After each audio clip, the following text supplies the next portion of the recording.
So we got here Jeep versus Land Cruiser. The nice thing about this setup right now that we're comparing is you got the Jeep JK, it's a 2010, and then you have a 94 80 series Land Cruiser. Why I think this is a good comparison compared to Jeep and newer Land Cruiser is because you still have the straight axle for this series of Land Cruiser. When they moved up to 100 series, it became independent front suspension. What I like about them, obviously this one's a lot more modified than the Jeep, but here's some of my thoughts. Let you know what I think, what I would use which one for, which one I would prefer, and if I had that one, what would be my intentions with using that vehicle for what it is. So here we go. All right, so we got the Jeep. First thing first, nice thing about the Jeep is because it's off-road aftermarket support, you can change anything about this car. You don't have that necessarily with the Land Cruiser. It's a much more niche market, especially for this year Land Cruiser. So aftermarket support, you could change it, you could make it to the best rock crawler off-road vehicle, and that's what I would do it for. I know a lot of people end up long traveling these Jeeps for faster loops. I don't understand that. I think this is more made for getting over really big boulders and obstacles from point A to point B. So that is the best part about the Jeep. And it has a cult following. Ever since I started to own this, I had people wave at me for no reason. And I'm like, this is weird. Now I get it. I wave back, having owned this Jeep. So, these are super rad. It's got a very sluggish motor. It's got the 3.8 on this one. I know the more updated 3.6 is pretty good. But with all that said, I think this one you would want to be a little bit more handy with compared to a traditional Toyota. Now, because you off-road it, you will need to know how to work with your hands or you're spending a ton of money. I just think in particular, if you don't know how, you're gonna spend more money in this. But are Jeeps reliable? Absolutely. We took this on a trip to Mammoth in the snow, had zero issues. Honestly, with these tires weren't the best setup for the black ice on the road. But yeah, very good vehicle, built to last, built to conquer, and absolutely good looking. So I had the Jeep, and this was mine to come out with 35s, mud terrains, beefier axles, and yeah, the winch setup, customization is just endless with this. So, and I'd probably rock crawl with it. I see why people want to rock crawl with it, right? I mean, it's built sturdy. Come over here. The nice part about it, you can take off. You can take off the doors. Everything is, I mean, super basic. Very, like it's almost like you're driving a convertible, but better. You take the top off. You can just take the T-top. You can take the doors off. It's a rad ride. Definitely one to experience. It's built well. I mean, the way that the doors close. In the beginning, when I didn't have a Jeep, I honestly thought Jeeps were really cheaply made. They're not. There's actually a lot of thought. I mean, the way that the door closes, it sounds good. It sounds crisp.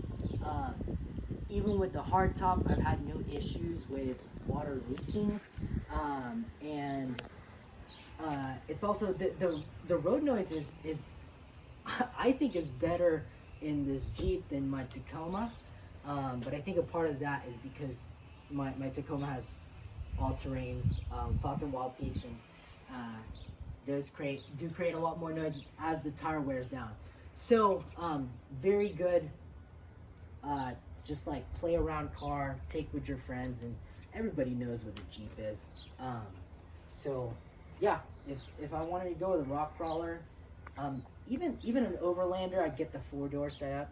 But yeah, awesome ride, rock crawler for sure, and built to, I mean, as long as you do it right with the suspension up front, and remember when you lift the vehicle, the suspension geometry shifts, so watch out for that. Be careful. Make sure you're as you're lifting the vehicle, the higher it gets. We're talking about brake lines. We're talking about breather tubes. We're talking about yeah, all those things. I mean, you got to keep that in mind.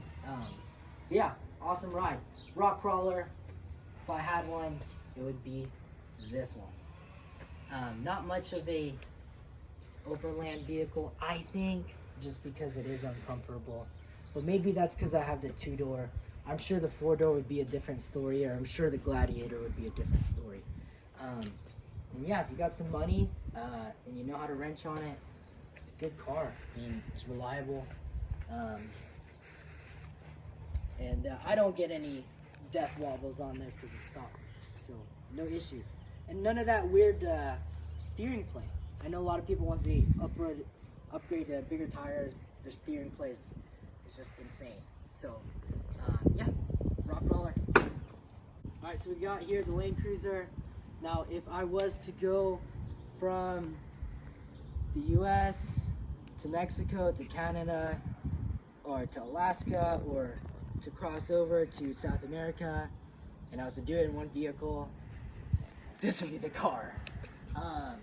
One, because it's a lot more comfortable than the Jeep to drive on long road trips because of more space. Not that much more space, but definitely the back seats. And even compared to the 4-door, my friend had a 4-door JL. I just do think you have the longer wheelbase gives it more I don't know, cargo space, which is nice. Just like the Jeep, you could have a roof rack like what I have here, and you have the Toyota reliability. Now, with all that said, like I mentioned before, the Jeep is very reliable, but I do think compared to the Toyota, if the Toyota is maintained and done well, you are going to work on this a lot less than you are going to be with a Jeep. And that's because I just think Japanese engineering are built to last. They overbuild their vehicles, and there's a reason for that, and that's why people have such a big following on them. You could go to any country and find a Land Cruiser, even though it's super old. So, come over here. And like the Jeep, like why we're comparing this is because of the straight axle. Even with how beefy and how amazing Jeep straight axles are, I think the Land Cruiser wins here.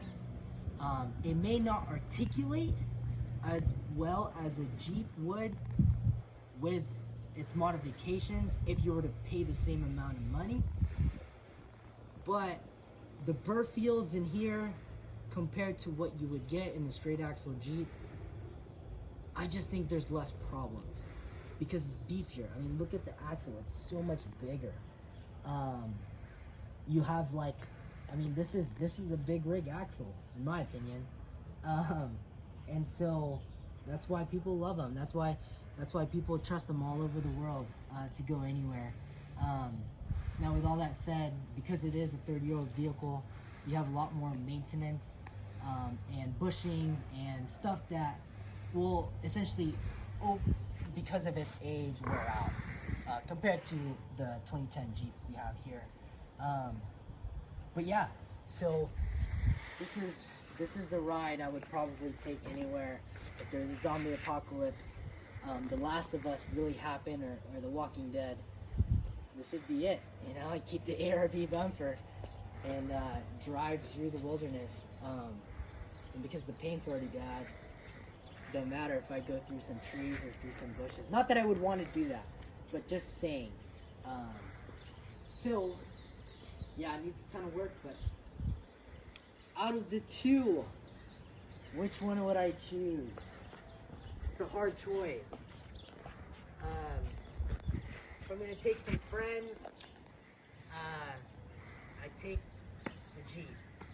Just because you can take the top off, and it's a little bit more fun. Like I said, if you want to do some rock crawling, the Jeep would be the one to go with. Now, if you're gonna go on a long road trip, more of an overland style, maybe a little bit of rock crawling, a lot of off-roading, be the Land Cruiser. Which one's better? You tell me.